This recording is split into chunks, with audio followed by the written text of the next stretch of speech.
quero te convidar a abrir sua Bíblia no livro de Gálatas, capítulo 6. Gálatas, capítulo 6, versos 11 a 18. Nós estamos encerrando hoje a nossa série no livro de Gálatas. Se você nos acompanhou, nós estudamos todo esse livro, pedacinho por pedacinho. Foi um tempo muito profundo, muito legal da parte do Senhor para nós. Essa carta que é tão rica, tão maravilhosa. E hoje nós iremos pegar a parte final dessa carta, na onde Paulo faz um resumo e uma conclusão de tudo que ele trabalhou na carta inteira. Então eu quero ler com você Gálatas capítulo 6, versos 11 a 18, onde diz o seguinte, Paulo dizendo: Vede com que grandes letras vos escrevi do meu próprio punho. Todos os que querem ostentar-se na carne, esses vos constrangem a vós circuncidardes, somente para não serem perseguidos por causa da cruz de Cristo. Pois nem mesmo aqueles que se deixam circuncidar guardam a lei. Antes, querem que vos circuncideis, para se gloriarem na vossa carne. Mas longe esteja de mim gloriar-me, senão na cruz do nosso Senhor Jesus Cristo, pelo qual o mundo está crucificado para mim e eu para o mundo. Pois nem a circuncisão é coisa alguma, nem a incircuncisão, mas o ser nova criatura. E a todos quanto andarem em conformidade com essa regra, paz e misericórdia sejam sobre eles e sobre o Israel de Deus. Quanto ao mais, ninguém me moleste, porque eu trago no corpo as marcas de Jesus. A graça do nosso Senhor Jesus Cristo seja, irmãos, com o vosso espírito. Amém. Quero começar essa reflexão fazendo uma pergunta para você. Se eu fizesse a seguinte pergunta: qual é a sua maior glória? O que você me responderia? Qual é a sua maior glória e por quê? Qual seria a sua resposta? Vou colocar algumas opções. Olha, a minha maior glória, o bem mais precioso que eu tenho, a coisa mais maravilhosa que eu já conquistei na vida, olha, minha maior glória é minha família, ou talvez é a minha trajetória profissional. Eu me orgulho muito de toda a carreira que eu venho construindo nos últimos anos. A minha maior glória são minhas notas. Para quem está aí na fase de escola, eu só tiro 9,5 no mínimo. Eu sei que a galerinha aqui da igreja que estuda é 9,5 tudo no mínimo. A minha maior glória são minhas notas. A minha maior glória é o meu namorado, conseguir arrumar um rapaz, uma menina maravilhosa. Ou minha maior glória é a minha esposa, meu marido. Minha maior glória é a minha beleza física, para manter esse corpinho aqui, não é fácil não. E a minha maior glória é que eu tenho conseguido manter. A minha maior glória é a minha inteligência, ou o meu currículo, tudo que eu consegui conquistar, todos os cursos que eu consegui fazer, tudo que eu montei na minha vida. A minha maior glória são minhas conquistas. A minha empresa. Qual é a sua maior glória? Se você tivesse que responder sinceramente essa pergunta, qual é a sua maior glória, o que você responderia e por que você considera isso a sua maior glória? Sabe por que essa é uma resposta essa é uma pergunta que parece estar meio solta, parece não ter muito a ver com a vida, mas tem tudo a ver com a nossa vida? Porque a sua resposta para essa pergunta diz muito sobre você e a sua fé. Diz muito sobre o que você valoriza mais do que tudo. O que você ama mais do que tudo, e no que você confia mais do que tudo. E automaticamente, a resposta sua para essa pergunta é determinante quando o assunto é você ter uma vida cheia de graça e qual é o estilo de vida que você desenvolve.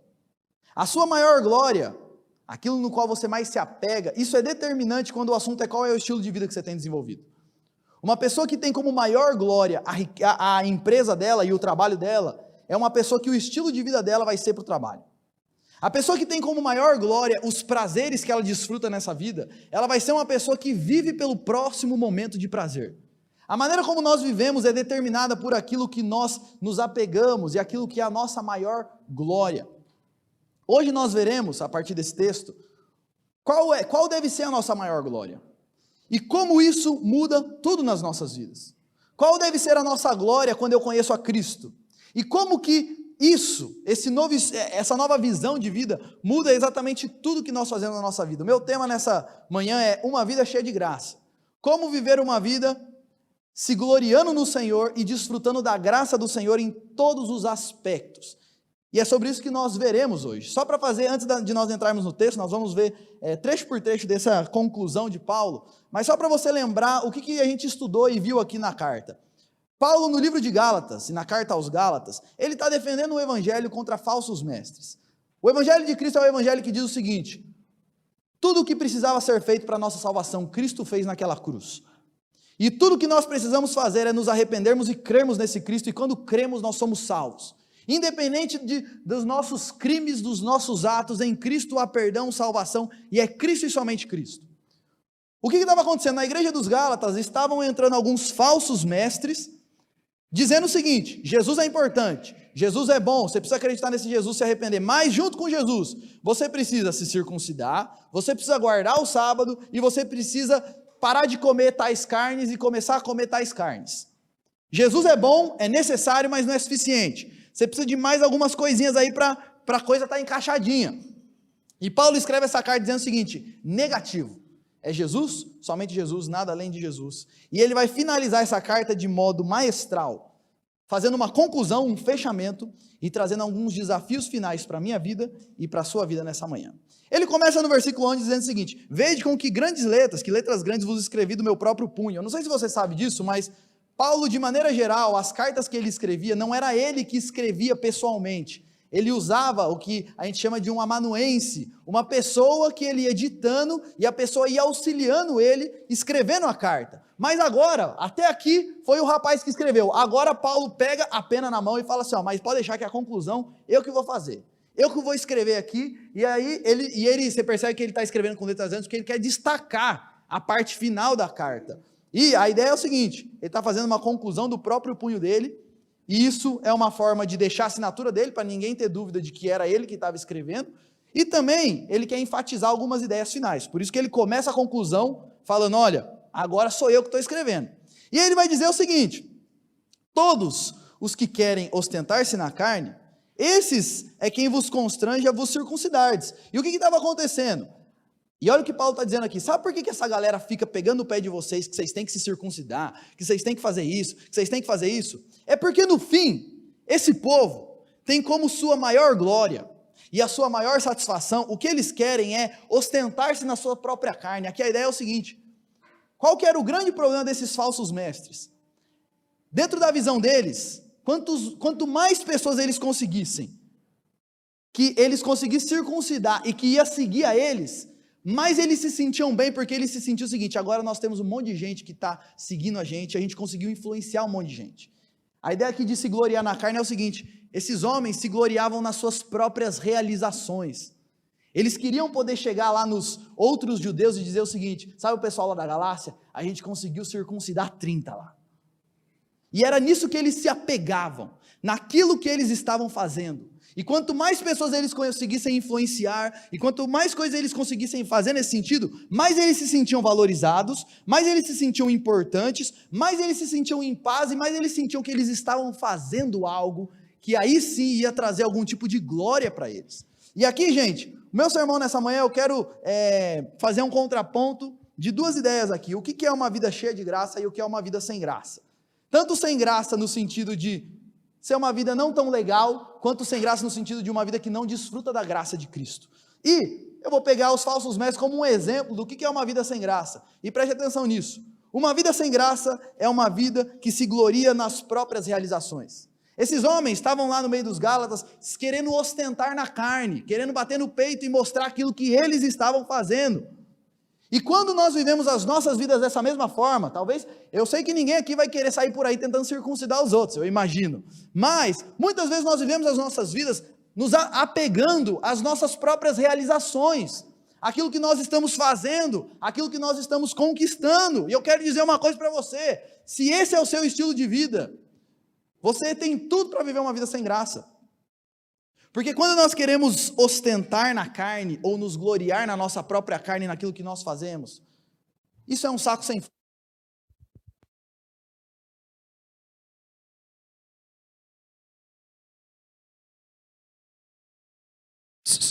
E eu quero te fazer uma pergunta: onde você busca satisfação e paz? É nas suas próprias realizações? É no seu trabalho? É nos seus prazeres? É naquilo que você faz? Onde você tem buscado essa satisfação? Você tem se gloriado na sua própria carne, nas suas próprias realizações? A minha glória é poder dizer o quê? Se você tivesse que completar isso, a minha glória é poder dizer que...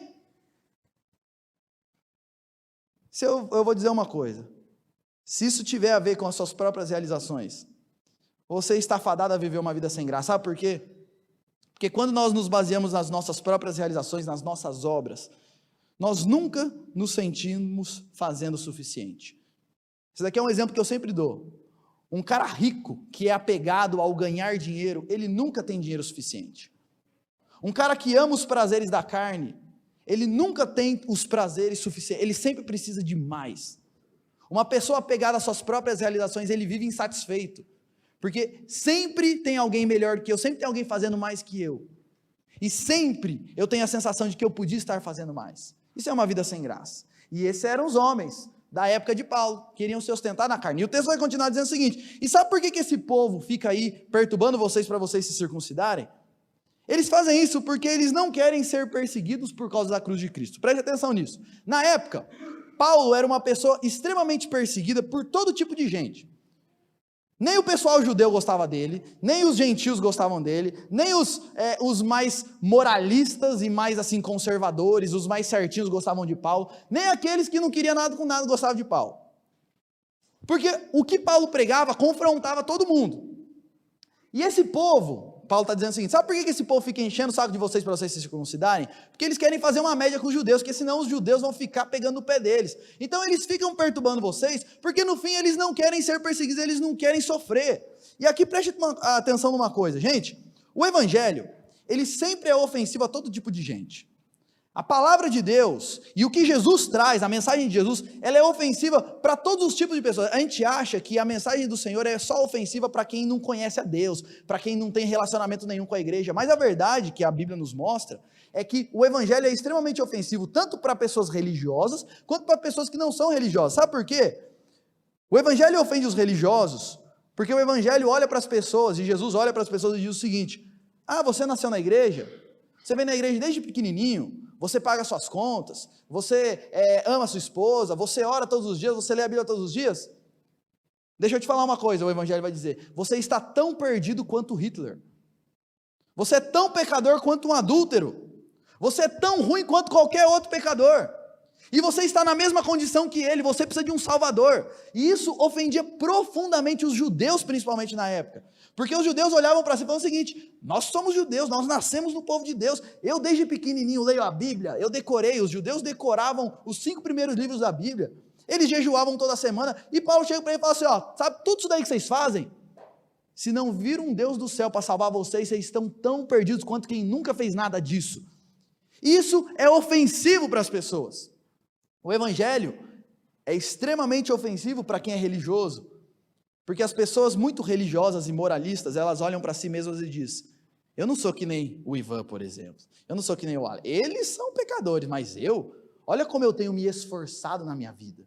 E aí o evangelho olha para você e diz: você é tão ruim quanto, você precisa de um salvador tanto quanto eles. Todas as nossas obras, e o evangelho fala isso, todas as nossas obras, por mais boas que sejam, não valem nada diante de um Deus justo. Eu posso ser bom quando eu me comparo com alguma outra pessoa aí, mas quando eu me comparo com o que Deus deseja, não sobra um de pé. E o evangelho ofende quem é religioso, porque ele traz essa mensagem confrontadora, onde o orgulho do cara é golpeado. E o evangelho também ofende. Então, Paulo era extremamente perseguido pelos religiosos, porque ele dizia isso.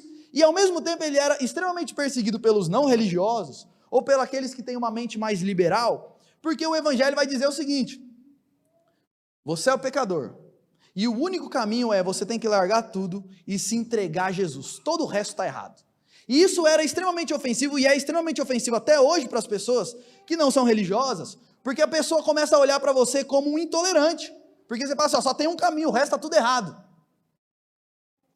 Se você quiser, o caminho para você tem que largar tudo isso daí e caminhar só com Jesus. Isso é ofensivo para as pessoas. Uma pessoa religiosa olha para o evangelho e fala: não, como assim eu não sou tão ruim que nem o resto? E uma pessoa não religiosa olha para o evangelho e fala assim: vocês são muito intolerantes, muito inflexíveis, vocês são muito fanáticos. Não é assim, só tem um caminho, eu tenho que largar tudo e seguir isso daí? E é por isso que Paulo está dizendo o seguinte: sabe por que esse povo fica pegando o pé de vocês? Porque eles não querem confrontação. Um pastor chamado Tim Keller fala uma frase sobre esse texto que eu achei muito interessante. Ele diz o seguinte: para quem compreende a cruz de Jesus, ou ela é o seu maior bem, ou ela é repulsiva. Quando nós entendemos o Evangelho de Jesus, só tem dois posicionamentos. Ou eu me dobro e falo, isso é tudo que eu preciso. Ou eu olho e falo, rapaz, isso me causa repulsa. Porque é extremamente ofensivo. E ele vai dizer o seguinte, se você olha para a cruz e você não fica nem ofendido, mas também isso não é o seu maior bem, você não entendeu ainda a cruz. E Paulo vai dizer, olha, sabe qual que é uma marca de uma vida sem graça? É uma fé flexível. É uma fé assim, eu acredito em Jesus, mas depende. Depende até onde eu tenho que ir. Era isso que esses homens, eu acredito em Jesus, mas vai arrumar briga, eu não vou fazer caos, eu não vou agarrar esse negócio de um jeito que para ser confrontado, que eu vou ter que abrir mão de algumas coisas, aí eu não quero. Eu quero a fé em Jesus, mas não quero ela até a sua última consequência. E aí eu quero fazer uma pergunta para você. E isso é marca de uma vida sem graça. Você tem uma fé firme, independente do ambiente ou das circunstâncias? Independente do ambiente que você está, você se mantém firme na sua fé no Senhor? Você crê nele dessa forma? Você tenta conciliar o Evangelho com os prazeres pecaminosos da cultura? Você fica tentando conciliar, assim, eu quero Jesus, mas ao mesmo tempo eu quero desfrutar de tudo. É uma fé assim, mais ou menos. De domingo eu sou crente, de segunda eu sou corintiano sofredor que briga com todo mundo, de terça-feira, e tem São Paulino sofredor que briga com todo mundo também, palmeirense, embora os corintianos tenham uma tendência maior, mas tô brincando. Mas de domingo eu sou crente, de segunda-feira eu sou um boleiro fanático que briga com todo mundo, na terça-feira eu tô lá no serviço vendo vidinho de besteira com os meus amigos, na quarta-feira eu saio com a galerinha pro happy hour, encho a cara, e assim, é uma fé flexível, depende, não é bem assim. É marca de uma vida sem graça. Sabe por quê? Porque no fim não houve entrega a Jesus, de verdade. A pessoa não conhece a Cristo, ela não está vivendo uma vida com Cristo ainda. Ela pode até ter entendido algumas coisas, mas ela não se rendeu ainda. Marca de uma vida sem graça. O texto vai continuar. E ele fala, então esse povo que quer circuncidar, eles fazem isso porque eles não querem ser perseguidos. E aí ele continua, porque nem mesmo aqueles que se deixam circuncidar guardam a lei. Antes querem que vos circuncideis para se gloriarem na carne. E olha o que Paulo está dizendo. E no fim, gente, nem esse povo aí que fica perturbando vocês para vocês circuncidar, nem eles guardam tudo. Sabe tudo aquilo lá que eles falam? É tudo cena. Nem eles guardam toda a lei e faz tudo isso daí que eles falam que fazem. Porque a grande preocupação deles, e aí esse é um ponto importante, a grande preocupação desse povo era a aparência externa, a imagem que eles estavam passando. Eles não estavam preocupados de fato com Deus, com guardar a lei de Deus, com amar a Jesus, com caminhar. Eles só estavam preocupados com o seguinte, eu quero que a galera à minha volta olhe para mim e fale, rapaz, que homem. Então eles ficam pegando no pé de vocês, porque no fim eles querem que os judeus em volta deles olhem para eles e falem, esses aí sim. Eles não estão preocupados com a mudança interna. Eles não estão preocupados com o interior e com o amor profundo a Cristo. Eles só estão preocupados com a imagem externa. E aí eu quero fazer uma pergunta para você. Na sua espiritualidade, você é uma pessoa que se preocupa com o interior ou com o exterior? Para deixar a coisa mais clara, a sua grande preocupação, um exemplo de uma pessoa que só se preocupa com o exterior, a grande preocupação dele é, no domingo eu vou estar lá na igreja, o pastor vai ver, a galera vai ver, aí eu faltei um domingo, eu preciso ir, né, senão daqui a pouco o pastor vai começar a ligar aí, vendo o que está acontecendo e tal. Então eu vou na igreja domingo, posto umas fotozinhas lá no Face, no Instagram, o Senhor é o meu pastor. Aí eu recebo vários likes, todo mundo está olhando, olha lá, estou fazendo. Mas quando você vai pegar no dia a dia, não está preocupado com quais são as coisas que eu preciso tratar diante de Deus. Só está preocupado em manter uma imagem religiosa para si mesmo e para os outros. Esses eram esses falsos mestres, Paulo está dizendo. Pergunta para você, quando o assunto é vida com Deus, a sua preocupação é exterior ou interior? Você se satisfaz apenas com rituais externos? Isso é uma vida sem graça. Sabe por quê? Porque no fim é uma espiritualidade vazia, superficial, não passa de uma casca. E aí? Como é que é a sua caminhada? Preocupação interna ou externa? Isso é uma vida sem graça. Mas agora eu vou entrar numa vida cheia de graça, que agora Paulo muda e ele fala, eles são assim, mas agora eu vou falar como é que tem que ser a nossa caminhada. E esse é um dos textos, o versículo 14, é um dos textos mais bonitos dessa carta aos Gálatas, que ele vai dizer o seguinte: mas longe de mim esteja de mim gloriar-me, senão na cruz do nosso Senhor Jesus Cristo, pelo qual o mundo está crucificado para mim, e eu para o mundo. Olha o que ele fala, a glória deles é isso daí, é a aparência deles, mas a minha glória, a minha maior realização, a minha maior satisfação não está em nada que eu faço. A minha maior satisfação está na cruz do nosso Senhor Jesus Cristo. Longe esteja de mim gloriar-me, me apegar a qualquer coisa que não seja a cruz de Cristo. Gente, preste atenção nisso. Nós sempre nos gloriaremos em alguma coisa. Sempre nós vamos colocar a nossa fé. Todos os seres humanos têm fé em alguma coisa e sempre nós iremos nos gloriar naquilo que nós depositamos a nossa fé. A ideia mais ou menos é a seguinte: todo mundo faz algumas perguntas para si mesmo. Onde que eu encontro paz, alegria, satisfação, identidade? Onde eu encontro respostas? Onde eu encontro algo que vai fazer a minha vida valer a pena? O que se eu perder, assim, vai ficar difícil continuar vivendo? A resposta para essas perguntas mostra onde nós temos depositado a nossa fé. Tem pessoas que colocam o seguinte, o que eu preciso é de outras pessoas, tal pessoa, tal. Eu preciso do meu marido. Se não tiver o meu marido, a minha vida acaba. Se não tiver a minha esposa, a minha vida... Eu preciso dos meus filhos. Os meus filhos é a minha maior glória, é o meu maior tesouro. Eu preciso daquela amizade. É best friend forever. Se eu perder tal pessoa, eu não sei como é que eu vou conseguir continuar vivendo. Tem pessoas que a fé delas está nos prazeres. Eu preciso. Eu não consigo viver. Eu ouvi há pouco tempo de uma pessoa que dizia o seguinte: já falei para minha esposa. O rapaz dizia isso. Se ela quiser que eu largue a minha cerveja, ela pode assinar o papel de divórcio que eu não vou largar, não. Entre a cerveja e ela, eu fico com a cerveja. Há pessoas que os prazeres que ela tem nessa vida é a sua maior glória. É isso que ela entende que é o que ela mais precisa. Há pessoas que são suas ideologias, suas ideias, seu partido político, seu candidato, e acredita que se fulano de tal entrar no poder, pronto, o Brasil vai mudar, é Jesus, vai redimir a nossa nação. Há pessoas que colocam a fé em outros deuses, em outras divindades. Há pessoas que colocam a sua fé em coisas, no dinheiro, nas suas conquistas materiais. Paulo está dizendo o seguinte: sabe onde é que está a minha fé? Sabe no que eu me glorio? Longe de mim esteja gloriar-me em qualquer coisa que não seja Jesus.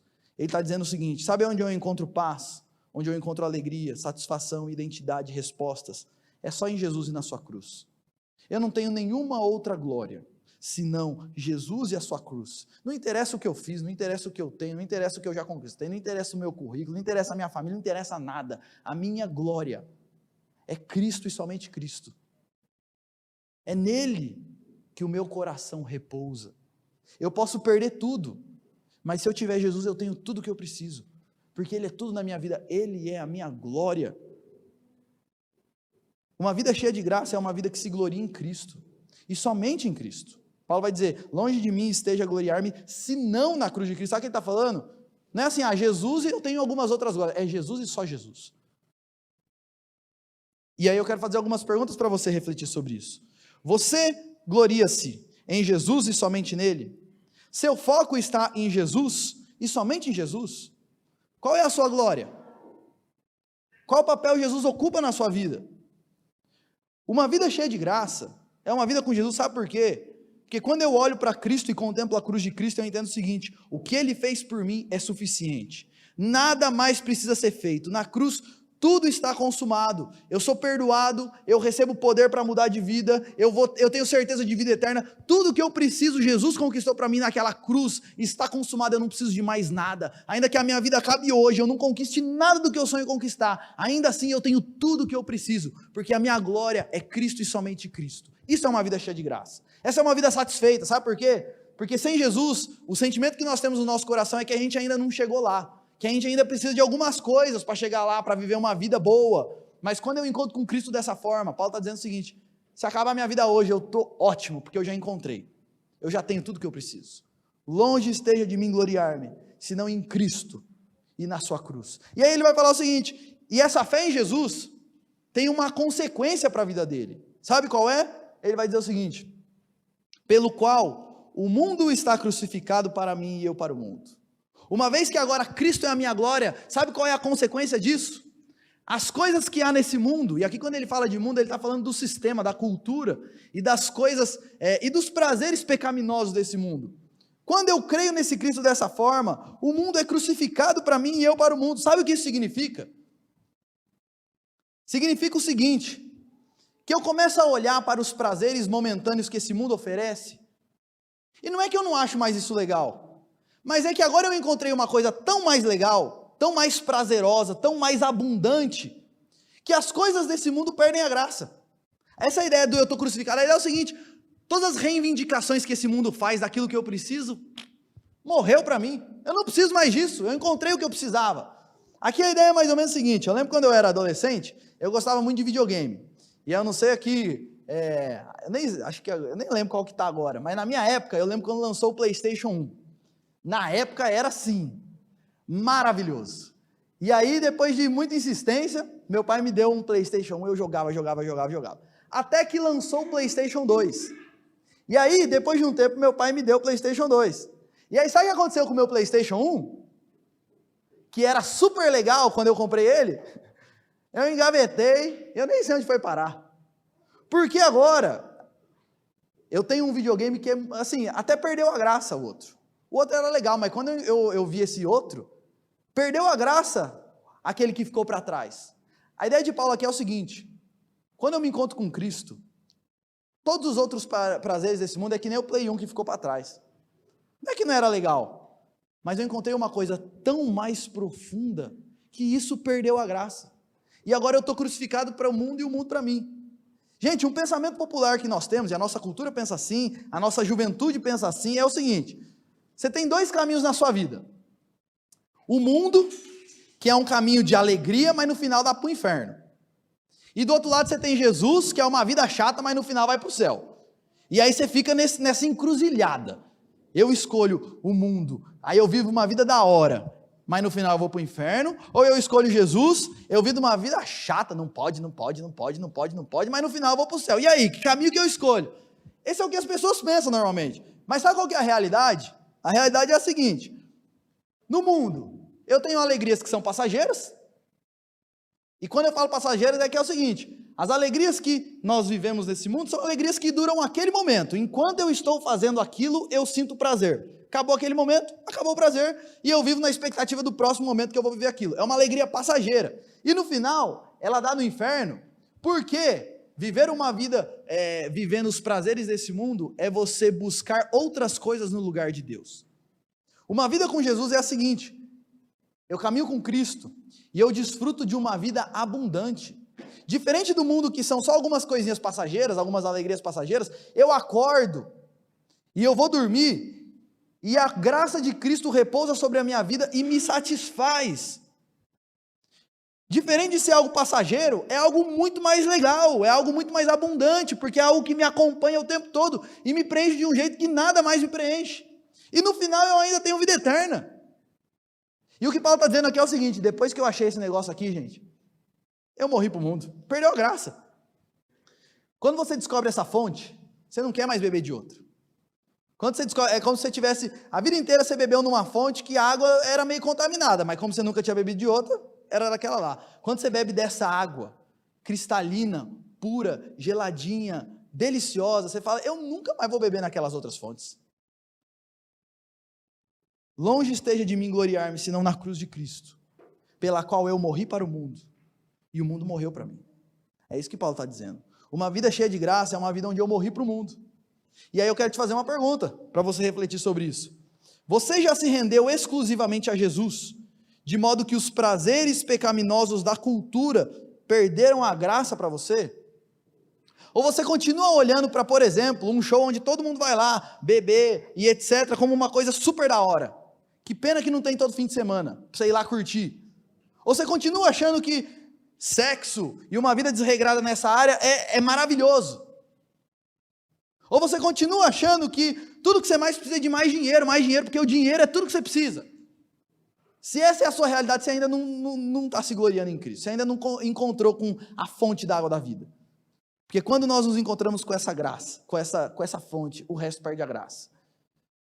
Uma vida cheia de graça é uma vida onde eu estou constantemente dizendo o seguinte: eu encontrei a fonte e agora eu só bebo água nela. Eu encontrei a fonte da água da vida e agora eu só quero beber água nessa fonte. E Paulo vai continuar, já partindo aqui para o final, ele vai dizer, porque gente, nem a circuncisão, nem a incircuncisão é coisa alguma, mas o ser nova criatura. O que ele está dizendo aqui é o seguinte: não interessa, no fim, gente, não interessa se é circuncidado, se não é, se é religioso, não é, se frequenta igreja, se não frequenta, se faz jejum, se não faz. O que importa é ser nova criatura diante de Deus. É se o nosso coração não é uma mudança externa, é uma transformação interna que acontece no mais profundo do nosso ser. Eu gosto da imagem do coração de pedra e do coração de carne, porque o que Paulo está dizendo aqui é o seguinte: no fim não interessa o quão religioso você é, interessa o seguinte: o coração de pedra já foi transformado num coração de carne, já aconteceu uma mudança não exterior, porque entende o seguinte, a ideia de Paulo aqui é, ir lá e se circuncidar é uma coisa exterior, frequentar uma igreja é uma coisa exterior, ler a Bíblia é uma coisa exterior. No fim, isso não conta se não tiver acontecido uma mudança interior. E o que Paulo está dizendo aqui é o seguinte: ser discípulo de Jesus não é uma questão externa, é ter passado por uma transformação interna profunda, que gera mudanças, que gera algumas coisas. Por exemplo, arrependimento e fé. Quando o nosso coração é transformado, automaticamente eu caio de joelhos, me quebrantando diante do Senhor e pedindo pela graça dEle, crendo nele. Isso gera uma vida de consagração ao Senhor por amor. Agora eu quero servir ao Jesus que morreu por mim. Isso é uma nova criatura.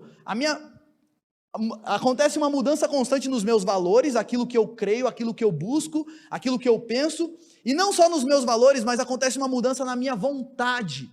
Antes eu queria isso, mas agora eu não quero mais, eu quero Jesus.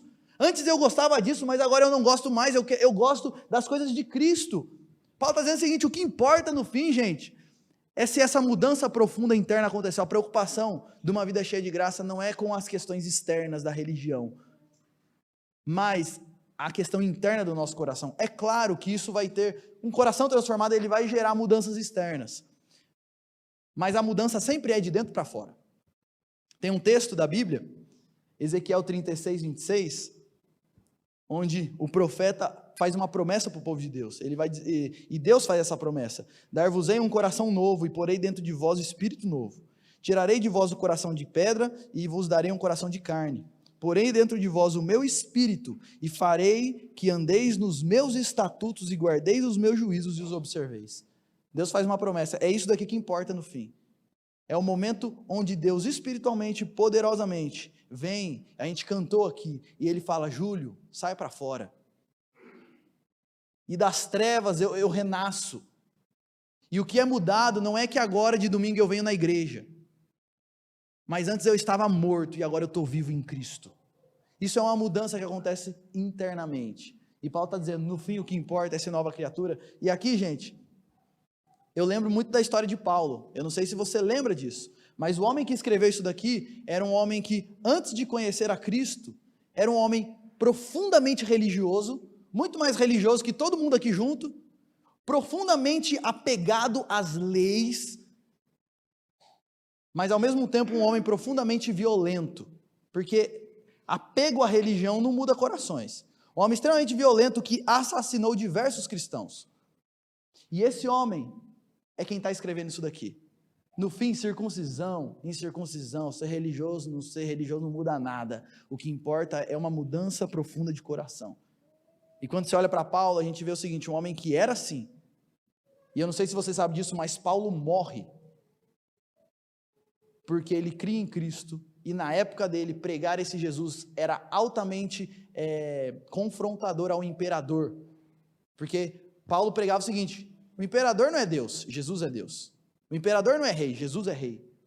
E isso era altamente ofensivo para eles na época. E esse homem morreu por isso. Paulo está dizendo o seguinte: no fim é isso que importa, é ser nova criatura. E aí eu tenho uma pergunta para você. A grande preocupação sua, uma vida cheia de graça, não se preocupa com a questão externa, ele está preocupado com a questão interna. Um ser nova criatura. Pergunta para você: a grande preocupação sua é crescer no seu relacionamento pessoal com Jesus? É estar sendo transformado por Jesus a cada dia? É uma questão profunda, interna. Quais são as áreas da sua vida que você precisa mudar? Quão preocupado você está com as coisas que você precisa mudar na sua vida? Se a sua preocupação é só externa, você vem aqui de domingo e está bem, está tudo certo. Agora, se a sua preocupação é interna, é na sua vida pessoal com Cristo, as coisas que você tem que mudar, você está batalhando para mudá-las, em Cristo, com a graça de Cristo. E a minha pergunta para você é o seguinte: sua preocupação é interna ou externa? E por fim, a última marca de uma vida cheia de graça. Paulo vai terminar dizendo o seguinte, e é o seguinte: que ninguém me moleste, que ninguém pegue no meu pé. Sabe por quê? Porque eu trago no corpo as marcas de Jesus. E aqui, gente, Paulo está falando literalmente. Eu não sei se você sabe disso, mas Paulo foi um homem que, por amor a Cristo, ele foi chicoteado algumas vezes, ele foi apedrejado, ele foi preso, Então, as costas de Paulo, por exemplo, era literalmente cheia de cicatrizes pelo nome de Cristo. As costas dele era toda marcada por amor a Cristo. Ele foi apedrejado, ele devia ter um monte de cicatrizes. E quando ele fala aqui é o seguinte: vocês estão aí falando que tem que se circuncidar, que tem que fazer não sei o que, não sei o que, não sei o que, ó. Para de me perturbar. Porque vida com Cristo é uma vida onde as marcas, a marca de quem segue a Cristo, é que independente do que aconteça, eu estou disposto a ir até as últimas consequências por amor a esse Jesus. Paulo está dizendo o seguinte: não duvidem do que eu estou dizendo. Eu tenho as marcas do Evangelho, e as marcas do Evangelho não é riqueza, como muitos dizem por aí. As marcas do Evangelho não é prosperidade, você não vai ficar doente, você vai ser curado, não são essas as marcas de quem segue a Cristo. As marcas de Cristo não é grandeza, prestígio, mas Paulo está dizendo, é o meu próprio sofrimento pelo Evangelho. Paulo não fazia concessões. Se tiver que sofrer para sustentar a minha fé, eu sofro, porque eu creio nisso mais do que tudo. E uma das marcas de quem tem uma vida cheia da graça é uma fé firme e inabalável. Aconteça o que acontecer, eu creio e me glorio em Cristo e somente Cristo. E eu quero fazer uma pergunta para você: você realmente crê em Jesus? E quando você tem que abrir mão de alguma coisa, você crê em Jesus? Ou a sua fé é só até o ponto que você não precisa abrir mão de nada? E quando você é zombado pelas pessoas à sua volta porque você crê em Cristo? E quando você lá na sua escola é chamada de ó o santinho, ó a freira, ó o pastor aí. E quando você no meio dos seus amigos é assim, não, isso daí, ele é chatão, ele não gosta dessas coisas. E aí? Você continua crendo em Cristo? E quando você tem que sofrer por isso, você traz no corpo as marcas de Cristo? Isso é uma vida cheia da graça, gente. Isso é uma vida cheia de graça. É uma vida que se gloria na cruz e por isso morreu para o mundo, tem uma preocupação interna e tem uma fé firme e inabalável no Senhor. E Paulo vai encerrar esse texto falando o seguinte: e para quem vive dessa forma, ele vai dizer, e a todos quanto andarem de conformidade com essa graça, paz e misericórdia sobre eles e sobre o Israel de Deus. Eu gosto muito desse texto, que olha o que ele fala, para quem anda desse jeito, para quem vive se gloriando na cruz, 3 coisas estão sobre vocês. Primeiro, vocês desfrutam de paz, que a paz seja sobre vocês, e a ideia é o seguinte: Jesus me garante, eu estou em paz com Deus, ainda que aconteça qualquer coisa, Ele é meu refúgio e fortaleza, eu posso viver em paz. Misericórdia, eu sou perdoado, não tem mais condenação sobre mim, a paz de Deus repousa sobre mim, a misericórdia de Deus repousa sobre mim, e eu acho muito interessante, porque ele fala o seguinte: sejam sobre eles e sobre o Israel de Deus. E o que Paulo está dizendo aqui é o seguinte: gente, quem é do povo de Israel não é quem é circuncidado, quem é do povo de Israel é quem crê nesse Cristo. Vocês são o Israel de Deus, e vocês, uma vez que creem nesse Cristo, podem ter convicção de que vocês pertencem ao povo de Deus eternamente. É bonito porque ele está terminando dizendo o seguinte: e quem vive desse jeito aqui, desfruta de paz, de misericórdia e da certeza que pertence ao povo de Deus. E aí ele termina dizendo o seguinte: e a graça do nosso Senhor Jesus Cristo, irmãos, seja com o vosso espírito. Amém. E eu acho legal ele falar com o vosso espírito, porque a ideia é o seguinte: essa é uma graça que repousa internamente sobre nós. Você olhar aqui e falar assim, você consegue ver a graça de Deus sobre a minha vida com os seus olhos? Não. Mas eu desfruto dessa graça no meu espírito. E é uma graça que nos alegra, nos satisfaz, nos ensina, nos educa, nos muda, nos transforma e traz a realidade da presença de Jesus para as nossas vidas. Uma vida cheia da graça é uma vida assim, E quando a gente vive desse jeito, a gente tem paz, misericórdia e a certeza de que a gente pertence ao povo de Deus. E nós temos a graça de Cristo sobre as nossas vidas e sobre o nosso espírito. E eu quero encerrar fazendo algumas perguntas finais para você refletir nessa manhã. Primeiro, onde você tem se gloriado? Em Jesus e nas suas obras ou nas suas próprias realizações? Em Jesus e na sua obra naquela cruz ou nas suas próprias realizações? Segunda pergunta, você já percebeu como se gloriar nas próprias realizações é um saco sem fundo? Não preenche. Nunca traz aquilo que a gente busca. Você já percebeu isso? Ou você está tentando ainda? Ou você está ainda no sonho de que quando você conseguir conquistar tal coisa, aí sim você... Acorda, você nunca vai chegar lá. Por isso que Paulo fala, longe de mim esteja me gloriar, senão na cruz de Cristo. Você já creu em Cristo de todo o seu coração, não só com o seu intelecto, não só você entendeu, mas você creu nele, a ponto de morrer para o mundo? Ou você ainda tem buscado água nas fontes sujas desse mundo? Você já morreu para o mundo? Como Paulo diz, eu me glorio em Cristo e agora eu morri para o mundo e o mundo para mim. Outra pergunta, quando o assunto é espiritualidade, a sua preocupação é externa ou interna? Sua preocupação quando o assunto é aqui, vir aqui fazer os seus rituais religiosos, ou é uma preocupação interna de vida com Deus? Quais são as mudanças que Cristo tem operado na sua vida internamente? O que Ele tem feito no seu coração? Uma vida cheia de graça tem essa preocupação de ser nova criatura. Outra pergunta para você, você é só um religioso ou já foi feito uma nova criatura? Ah não, Júlio, já fui feito. Quando que foi isso? Você consegue olhar e falar assim, olha, a partir desse ponto, pode ter sido um dia, ou pode ter sido um período, um processo, mas Júlio, eu vejo que eu era assim, mas Cristo me salvou e agora eu sou uma nova criatura nele. Você consegue pontuar isso? Ou é assim, o seu testemunho é assim, eu venho na igreja faz 10 anos, e é isso. Longe esteja de mim gloriar-me, senão na cruz, e nela sou feito nova criatura.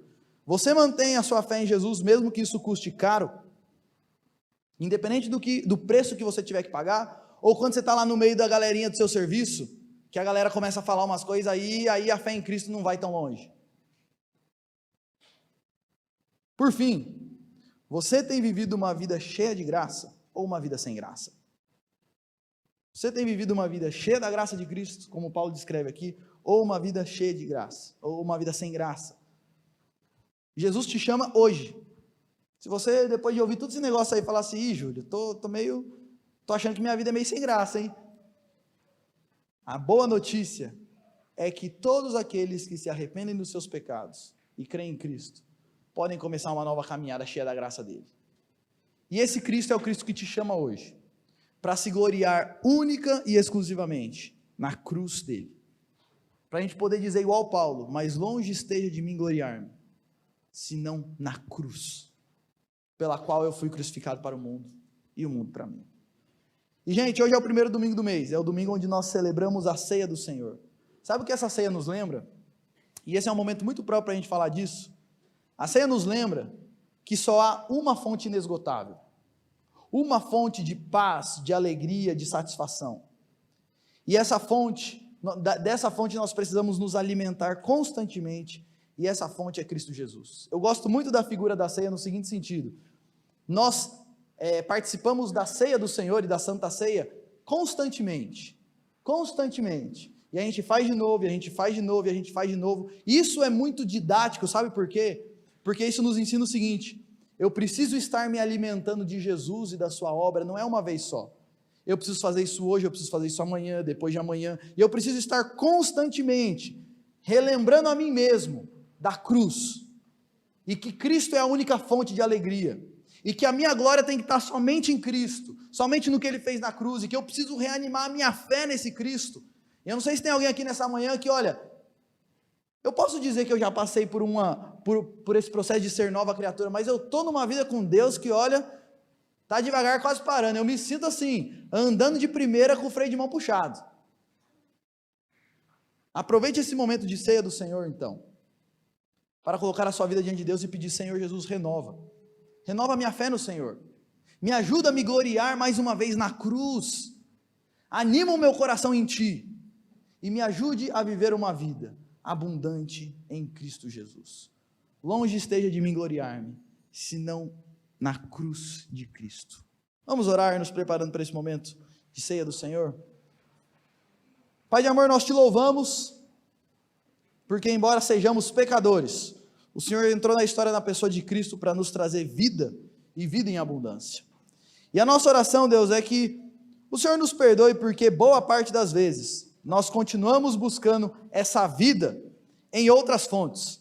Nós continuamos a buscar dessa água nas fontes sujas desse mundo.